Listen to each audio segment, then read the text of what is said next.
मैं बलदेवानंद सागर आपको नीति शतक के बारे में, नीति शतक के श्लोकों की व्याख्या, शब्दार्थ, हिंदी अंग्रेजी अनुवाद और विशेषार्थ और परीक्षा की दृष्टि से श्लोकों की व्याख्या करके बताऊंगा। हम सब जानते हैं कि विभिन्न विश्वविद्यालयों के स्नातक पाठ्यक्रम में कहीं पर भर्तृहरि के नीति शतक के 20 श्लोक, कहीं 50 श्लोक ऐसे निर्धारित किए गए हैं। नीति शतक, शतक माने 100, तो नीति के बारे में 100 श्लोक भर्तृहरि महाकवि ने कहे गए हैं। उनके बारे में हम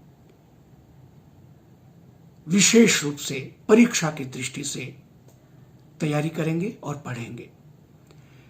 तो आरंभ में करूं उससे पहले नीति शतक का जो प्रथम श्लोक है, जिसमें मंगलाचरण किया है भर्तृहरि ने, वो पहले पढ़ देता हूं और उसमें परब्रह्म की प्रार्थना की है। दिक्कालाद्यनवच्छिन्नानंत चिन्मात्र मूर्तये स्वानुभूत्येकमानाय नमः शांताय तेजसे। जो प्रथम पंक्ति है अनुष्टुप छंद की, इस श्लोक की, उस पूर्ण संधि है इसमें। दिक्कालाद्यनवच्छिन्नानंत चिन्मात्रमूर्तये स्वानुभूत्येकमानाय नमः शांताय तेजसे। इसमें जो अर्थ दिया है वो है कि शांत तेज परब्रह्म का है, वो दिक्काल से अनवच्छिन्न है, अबाधित है, चिन्मात्र मूर्ति है, स्वानुभूति एकमान है, उसको मैं प्रणाम करता हूं। इंग्लिश में, my salutation to the peaceful light, whose form is only pure intelligence, unlimited and unconditioned by space, time and the principal means of knowing, which is self-perception, स्वानुभूति। और हिंदी में इसका अर्थ होगा, वो मैं आपको बताऊंगा विस्तार से कि किस प्रकार से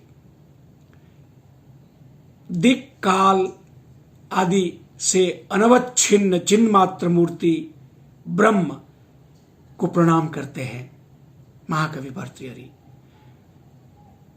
पहले शब्दों के अर्थ जान ले, अन्वय जान ले, शब्द विच्छेद करके आपको बताता हूं। दिक्कालाद्यनवच्छिन्नानंत, तो दिक् जमा काल जमा आदि जमा अनवच्छिन्न जमा अनंत, इसका एक शब्द बनेगा दिक्कालाद्यनवच्छिन्नानंत। और उसके साथ फिर चिन्मात्र मूर्ति, चिन्मात्र, चित्मात्र, चिन्मात्र और मूर्ति का चतुर्थी एक वचन मूर्तये। तो सभी जगह स्वानुभूत्येकमानाय शांताय तेजसे दिक्कालाद्यनवच्छिन्नानंत चिन्मात्र मूर्तये, चतुर्थी विभक्ति है। और नमः स्वाहा स्वाधा स्वस्ति वषड अलम, इस सूत्र के द्वारा चतुर्थी नमः के योग में विभक्ति होगी। तो ये केवल 3 हमने शब्द विच्छेद किए। अब शब्द अन्वय कैसे होगा वो सुन लीजिए। दिक् काल आदि, अनवच्छिन्न अनंत, चिन्मात्र मूर्तये, ये 2 पद हो गए। उसके बाद स्व अनुभूति एकमानाय, स्वानुभूति एकमानाय शांताय तेजसे नमः। अब एक एक शब्द का अर्थ समझते हैं। शब्दार्थ है दिक् माने दिशाएं, उत्तर, दक्षिण, पूर्व, पश्चिम और दाएं बाएं और ऊपर नीचे, ऐसे 10 दिशाएं मानी जाती है। दिक्काल, काल समय, जिसमें भूत भविष्य वर्तमान या प्रातः सायं रात्रि दिन, ये काल का परिमाण है। जो दिशा और काल आदि इत्यादि से बाकी जितने तत्व है प्रकृति के वो गिन लेंगे। दिक्काल मुख्य रूप से टाइम एंड स्पेस, फिजिक्स की बात कर रहे हैं भर्तृहरि। अनवच्छिन्न, अलग न कर सकने योग्य, इनसे अलग नहीं है, और जिसका स्व अनुभूति, निजी ज्ञान, स्व निजी ज्ञान अनुभव से ही एकमानाय, एकमात्र मापदंड हो, उस ब्रह्म को जानने के लिए, उस सच्चिदानंद को पाने के लिए अनुभूति, शब्दों से उसका वर्णन, श्रुतियां भी कहती है न तत्र वाग गच्छति न चंद्र तारकम नेमा विद्युतः कुतोयम अग्नि, इस तरह से। तो अनुभूति से ही उसको जाना जा सकता है, जिसका जिह्वा से वर्णन न किया जा सके, न किसी की इस तरह मौखिक वर्णन किसी का सुनकर कोई उसे समझ सके, और न प्रत्यक्ष उसे कोई दिखा सके और न कोई देख सके, और जो अनंत है, अपरंपार, कॉस्मिक पावर के बारे में, अनंत ऊर्जा जिसको कहते हैं, जिसका अंत न हो, न अंत अनंत, और चिन्मात्र मूर्ति, चिन्मात्र चेतना मात्र, चित्त मात्र कह सकते हैं, ज्ञान ही जिसका मूर्ति आकार स्वरूप है, ऐसे शांत, चतुर्थी विभक्ति में शांताय, एकदम शांत, निश्चल, एक समान, तेज से, तेजस से चतुर्थी एक वचन में, तेज से ज्योति स्वरूप परब्रह्म परमात्मा को नमः प्रणाम है। अब भावार्थ लेते हैं। इसका भावार्थ क्या है? परब्रह्म परमात्मा जो सभी स्थानों में और सभी समय में समान रूप से विद्यमान है, पर जिसका वर्णन किया नहीं जा सकता, केवल ज्ञान द्वारा उसका स्वयं अनुभव मात्र किया जा सकता है, ऐसे अनुपम ज्योतिर्मय स्वरूप परमात्मा को प्रणाम है। यह सामान्य अर्थ हुआ, मैंने आपको इंग्लिश में बताया, हिंदी में बताया। अब इसका विशेष अर्थ छात्रों को जानना इसलिए आवश्यक है कि इसको सुनकर अपनी प्रज्ञा के अनुसार, अपनी मेधा के अनुसार परीक्षा में वे प्रश्नों के उत्तर दे सकते हैं। विशेष अर्थ है इस श्लोक का, यह नीति शतक है, उसका प्रथम मंगलाचरण। भर्तृहरि ने नीति शतक के आरंभ में परमात्मा का गुणगान करते हुए उसकी वंदना की है, इसे मंगलाचरण कहते हैं। हमारे यहाँ भारतीय परंपरा में कोई भी कार्य किया जाए, काव्य की रचना कर रहे हैं तो वे मंगल से, मंगलादीनी मंगल मध्यानि मंगलांतानि, इस तरह से कह के कहा है कि मंगल का शुभ संकल्प करना चाहिए, शुभ रचनात्मक काम करना चाहिए, सोचना चाहिए। तो मंगलाचरण उस कार्य के लिए, निर्विघ्न कार्य पूर्ति के लिए है। अर्थात पुस्तक को आरंभ करते हुए भगवान से मंगल कामना करना, मंगलाचरण का मतलब। परमात्मा के रूप अनेक हैं, अनंत है, पर जिस रूप का वर्णन यहां किया गया है, हमें देखना है कि उस रूप का नीति शतक से क्या संबंध हो सकता है। परमात्मा दिशा और काल से परे है, अमुक जगह वह नहीं है, या अमुक समय नहीं थे, या नहीं रहेगा वो परमात्मा, ऐसा कोई नहीं कह सकता। नीति अथवा नैतिकता की भी यही स्थिति है। संसार में कहीं भी हो, नैतिकता को सर्वोच्च स्थान प्राप्त है। नैतिकता की निंदा कोई नहीं कर सकता। जैसा देखा वैसा पाया, और जैसा देश वैसा भेष, ये कहावत देशाचार पर भले ही हो, पर नैतिकता पर लागू नहीं होती। इसी प्रकार इस पर काल अर्थात समय का प्रभाव भी नहीं पड़ता।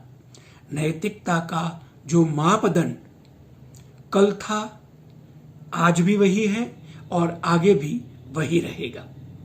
काल यानी समय का भी काल, जिसको महाकाल कहते हैं, और मृत्यु के देवता यमराज को भी इस काल के नाम से हम जानते हैं, वो काल का भी काल होता है। पर नीति अर्थात नैतिकता को कोई नहीं मिटा सकता। बहुत युग परिवर्तन हुए, कई युग बदले, जमाने बदले, युग परिवर्तन हुआ और उनके साथ आचार विचार भी बदले हैं, पर नैतिकता का जो मानदंड है वो समान रूप में सदा ही रहा है। वह आधार कौन है जिसके कारण परिवर्तन का प्रभाव नैतिकता पर नहीं पड़ता है, नीति पर नहीं पड़ता है? वह अप्रमेय आधार है चिन्मात्र मूर्त ज्ञान। नैतिकता का पतन होता है अज्ञान से। अज्ञान है अंधकार, और अज्ञानी जिसको हम अंध कहेंगे, जो अंध प्रज्ञाचक्षु सामने रखी हुई चीज को, जो रखा हुआ हो सामने आए उसी को पकड़ लेता है। कोई धन पर मुग्ध होता है और जैसे तैसे कीट के समान जीवन जीता हुआ कौड़ी कौड़ी जोड़ता जाता है। कोई येन केन प्रकारेण शासन सत्ता को प्राप्त करने का प्रयास करता है। कोई भोग विलास में डूब जाता है, पर किसी को शांति नहीं मिलती। सभी अंधकूप में गहरे धंसते जाते हैं। अंधकार का प्रतिकार है प्रकाश, तेज। इसीलिए यहां मंगलाचरण में परमात्मा को तेज शब्द से संबोधित किया है। नमः शांताय तेजसे। नीतिवान की क्या पहचान है? कौन कितना परमार्थी है, कितना पराक्रमी है और कितना पुरुषार्थी है, इसका परम और मुख्य, इसका अंततोगत्वा जो अंतिम लक्ष्य है, वो मुख से हम इसका वर्णन नहीं कर सकते हैं। हाँ, इस मौखिक ख्याति से संसार का उपभोग अवश्य किया जा सकता है। कौन कितना नीतिवान है, इस बात का साक्षी वह स्वयं है।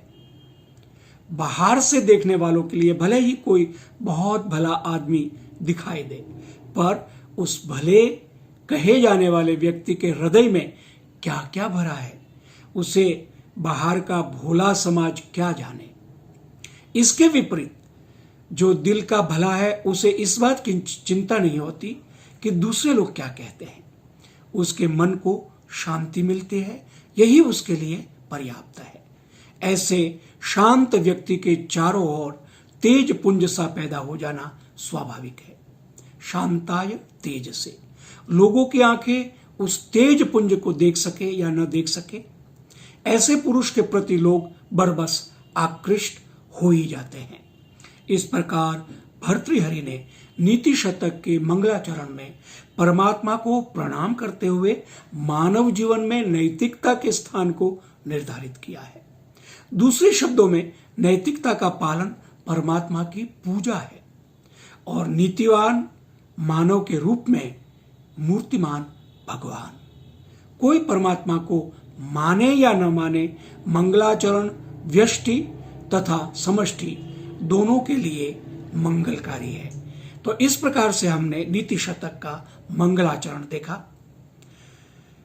चूंकि स्नातक विद्यार्थियों के लिए यह विशेष रूप से व्याख्यान तैयार किया गया है, तो उनको परीक्षा की दृष्टि से किस प्रकार से तैयार करना चाहिए नीति शतक को। देश के विभिन्न विश्वविद्यालयों में स्नातक परीक्षा में के विद्यार्थियों के लिए कहीं 20 कहीं 50 श्लोक निर्धारित है। अतः हम किस प्रकार से भर्तृहरि कवि के रूप में और नीति शतक के जो पद्य है गीति काव्य के रूप में जाना जाता, उसको परीक्षा की दृष्टि से हम देखते हैं। प्रस्तावना पहले कहेंगे, प्रस्तावना के बाद हम भर्तृहरि का परिचय देंगे और भर्तृहरि का सामाजिक अनुभव क्या था इसके बारे में बात करेंगे।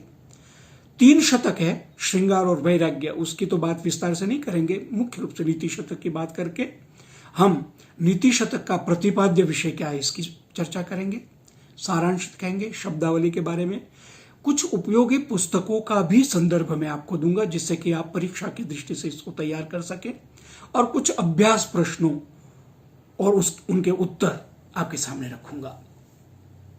हमारा उद्देश्य क्या है कि भर्तृहरि के इस व्याख्यान का उद्देश्य जो नीति शतक को पढ़ना है, उससे क्या होगा कि भर्तृहरि के जीवन परिचय से हम परिचित होंगे, उसके काव्य शैली का ज्ञान हमको मिलेगा। भर्तृहरि द्वारा जो ग्रंथ रखे गए, क्योंकि नीति शतक, वैराग्य शतक और श्रृंगार शतक 3 शतक है, किंतु और कौन कौन से ग्रंथ भर्तृहरि के संस्कृत वाङ्मय में है, इसके बारे में जानेंगे।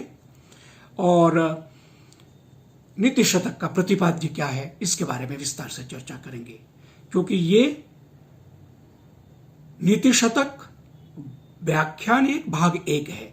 इसी प्रकार से भाग 2 में और व्याख्यान 2, व्याख्यान 3, जितना भी हम विस्तार से इसको आपके सामने रख सके इसको रखेंगे। और संस्कृत साहित्य में भर्तृहरि का क्या महत्व है और उनका क्या योगदान है, और जो शब्दावली है उसके बारे में भी हम देखेंगे। तो प्रस्तावना में हम चलते हैं। हम जानते हैं कि विश्व में संस्कृत काव्य शास्त्र की एक समृद्ध परंपरा है। मुख्यतः 2 प्रकार से, द्विविध रूप से इसको हम बांटते हैं, गद्य और पद्य में संस्कृत साहित्य को। पद्य परंपरा के अनेक विभाग, प्रतिभाग, प्रविभाग हैं, जिसमें से एक गीति काव्य है, क्योंकि चंपू इत्यादि भी आधुनिक में अब जैसे अतुकांत कविता की तरह भी अब संस्कृत में कविताएं होने लगी है, लेकिन ये पद्य काव्य में गीति काव्य का एक उपभेद है, उसमें आता है। गीति काव्य का एक उपभेद मुक्तक काव्य है। भर्तृहरि को मुक्तक काव्य परंपरा के अग्रणी कवि के रूप में सर्वसम्मति से स्वीकार किया जाता है। इन्होंने 3 शतक लिखे, नीति शतक, श्रृंगार शतक और वैराग्य शतक, और इस नाम से मुक्तक काव्य की रचना में ये अग्रणी सिद्ध हुए हैं। हम इस व्याख्यान में भर्तृहरि का परिचय, उनकी काव्य शैली, 3 शतकों का परिचय, वैशिष्ट उनका, इसका अध्ययन करेंगे, और इसके माध्यम से संपूर्ण संस्कृत काव्य शास्त्र में भर्तृहरि के योगदान के बारे में जानेंगे। तो इनके जीवन के बारे में पहले संक्षेप में हम जान लेते हैं कि भारतीय संस्कृत साहित्य में भर्तृहरि एक महत्वपूर्ण कवि के रूप में जाने जाते हैं। गीति काव्य के माध्यम से रससिद्ध कविश्वरों के मध्य में इन्होंने एक अत्यंत महत्वपूर्ण स्थान प्राप्त किया है। नीति शतक में ही हम आगे पढ़ेंगे, एक श्लोक है जिसमें ये रससिद्ध कवियों को अजर अमर के होते हैं, ऐसा कहते हैं। श्लोक है, जयन्ति ते सुकृतिनः रससिद्धाः कवीश्वरा, जयन्ति ते सुकृतिनः रससिद्धाः कवीश्वराः, नास्ति येषां यशः काये जरामरणजं भयम्। ये रससिद्धा सुकृतिनः सन्ति, रस 9 है, श्रृंगार, हास्य, अद्भुत, विभत्स, वीर इत्यादि, इन रसों के वर्णन करने में जो सिद्ध हस्त है, सुकृति है, अच्छे कार्य करने वाले, अच्छे काव्यों की रचना करने वाले हैं, उनकी जय हो। जयंति ते सुकृतिना रससिद्धा कवीश्वरा, कवीश्वर, कवि पुंगव लोग। क्या लाभ है उनको? नास्ति तेषाम यशः काये, उनका यशः काय रूप, ये शरीर तो समाप्त हो जाएगा, लेकिन यशः रूपी उनका जो शरीर है उसमें जरा मरणजम भयम नास्ति। जरा माने वृद्धावस्था, मरण माने मृत्यु, बुढ़ापा और मृत्यु का डर नहीं है। यश कालिदास है, कालिदास हमेशा जाने जाते, शेक्सपियर, भर्तृहरि, माघ, भास, ये जो महान कवि, बाकी के सारे कवि लोग, तो ये अमर है। महाकवि, आदि कवि वाल्मीकि, व्यास, भास, ये सब विदेशों के शेक्सपियर इत्यादि, तो ये रस सिद्ध है और ये इनकी हमेशा विजय होती है, इनका यशः रूपी शरीर जीवित होता है। तो ये बात भर्तृहरि जी ने नीति शतक में कही है। विद्वानों ने इन्हें महाकवि और महाविद्वान बताया है। इनके विषय में एक और श्लोक है जो अज्ञात लेखक का है।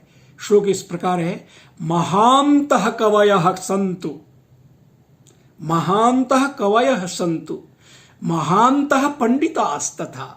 महान कवि महान पंडित हों, संतु माने हों। महाकविर महाविद्वान एको भर्तृहरिर्मतः, लेकिन एक ही ऐसा महाकवि और महाविद्वान है जिसका नाम भर्तृहरि है, यानी सबसे अलग और सबसे उत्कृष्ट कवि। इनके द्वारा काव्य श्लोकों की जो रचना की गई है, उनका स्पष्ट प्रभाव इनके परवर्ती अनेक कवियों पर दृष्टिगोचर होता है। यहां तक कि कालिदास का जो अभिज्ञान शाकुंतल है, उसमें एक श्लोक है, भवन्ति नम्रास्तरवः फलोद्गमे नवाम्बुभिर दूर विलंबिनो घना। यह भर्तृहरि के नीति शतक का श्लोक है, जिसको कालिदास ने अपने अभिज्ञान शाकुंतल में प्रयुक्त किया है, जो कि मूलतः जैसे मैंने आपको बताया नीति शतक का। इसी प्रकार विशाख दत्त का नाटक है मुद्रा राक्षस, केशव मिश्र का अलंकार शेखर, रूयक का अलंकार सर्वस्वम, क्षेमेंद्र का औचित्य विचार चर्चा, कवि कंठाभरण और सुवृत्त तिलक, ये सब ग्रंथ है। मम्मट का काव्य प्रकाश, गोविंद का कार्य प्रदीप, वाग्भट्ट का काव्यानुशासन, भोजराज का सरस्वती कंठाभरण आदि कितने ही ग्रंथ है। इन ग्रंथों में भर्तृहरि के श्लोकों का स्पष्ट प्रभाव दिखाई देता है। ऐतिहासिक दृष्टिकोण से भर्तृहरि के जीवन के विषय में कुछ विशेष ज्ञात नहीं होता है। जैसे बाकी प्राचीन भारतीय विद्वान कवि लोग हैं, उसी तरह से इन्होंने स्वयं अपने बारे में कोई विशेष सूचना नहीं दी है, जानकारी नहीं दी है। आधुनिक काल के संस्कृत साहित्य के इतिहास के विद्वानों ने इनके जीवन के विषय में जो कुछ अनुसंधान करके निष्कर्ष निकाला है, उनका आधार अधिकांशतः किंवदंतियां या दंतकथाएं या जनश्रुतियां हैं। यही कारण है कि इनके माता पिता, जन्मकाल और कर्तृत्व के विषय में एक मत स्थापित नहीं हो पाया है। अब कुछ किंवदंतियों को हम लेते हैं कि किस प्रकार से भर्तृहरि के जीवन वृत्त के बारे में प्रसिद्ध है किंवदंतियां, वो छात्रों के ज्ञान के लिए कि वो इसके बारे में समझे। और इसमें से एक दो किंवदंतियां भी परीक्षा के प्रश्नों के उत्तर में वो दे सकते हैं कि अलग अलग किंवदंतियां हैं। एक जनकथा के अनुसार महाकवि भर्तृहरि के पिता का नाम वीरसेन था। वे गंधर्व जाति के थे तथा इनकी 4 संतानें थी, भर्तृहरि, विक्रमादित्य, सुभटवीर्य तथा मैनावती। दूसरी दंत कथा के अनुसार भर्तृहरि की पत्नी का नाम पद्माक्षी था तथा वह मगध के राजा सिंहसेन की पुत्री थी। तीसरी जनश्रुति के अनुसार भर्तृहरि की पत्नी का नाम अनंगसेना था। एक और चौथी जनश्रुति के अनुसार भर्तृहरि की माता का नाम सुशीला देवी था, जो जम्बूद्वीप के राजा की एकमात्र संतान थी। अन्य कोई संतान नहीं थी, अतः सुशीला देवी के पिता अर्थात भर्तृहरि के नाना ने अपना संपूर्ण राज्य भर्तृहरि को सौंप दिया। राजा भर्तृहरि ने उज्जैनी को अपने राज्य की राजधानी बनाया। बाद में राजा भर्तृहरि ने विक्रमादित्य को, जो उनके छोटे भाई माने जाते हैं, राज सिंहासन का दायित्व देकर सुभटवीर्य को, यहां विक्रमादित्य नाम नहीं है, यहां सुभटवीर्य है, उसको राज्य का सेनापति बनाया। और 5वीं जनश्रुति के अनुसार भर्तृहरि उज्जैनी के राजवंश से संबंध रखते हैं और वे राजा विक्रमादित्य, जो कि इस जनश्रुति में विक्रम संवत्सर के प्रवर्तक और इनके छोटे भाई है। विक्रमादित्य छोटे भाई है, भर्तृहरि बड़े भाई है, तो राजा बड़ा भाई बनता है। तो श्रेष्ठ भ्राता होने के कारण भर्तृहरि अधिकारी थे राजा बनने के। पिंगला नाम की इनकी एक रानी थी, जिसकी स्वामी भक्ति पर इन्हें अटूट विश्वास था, किंतु पिंगला का चरित्र ठीक नहीं, ऐसा संदर्भ मिलता है। और उनकी दुष्चरित्रता की घटना के कारण भर्तृहरि की संसार से विरक्ति हो गई थी और इन्होंने अपना राज्य अपने कनिष्ठ भ्राता को दे दिया और वैराग्य ग्रहण किया। समय पूरा हो रहा है। प्रथम व्याख्यान के दूसरे भाग में हम भर्तृहरि के बारे में जो किंवदंतियां है शेष, उसके बारे में करेंगे संदर्भ और अपना व्याख्यान आगे बढ़ाएंगे। धन्यवाद, नमस्कार।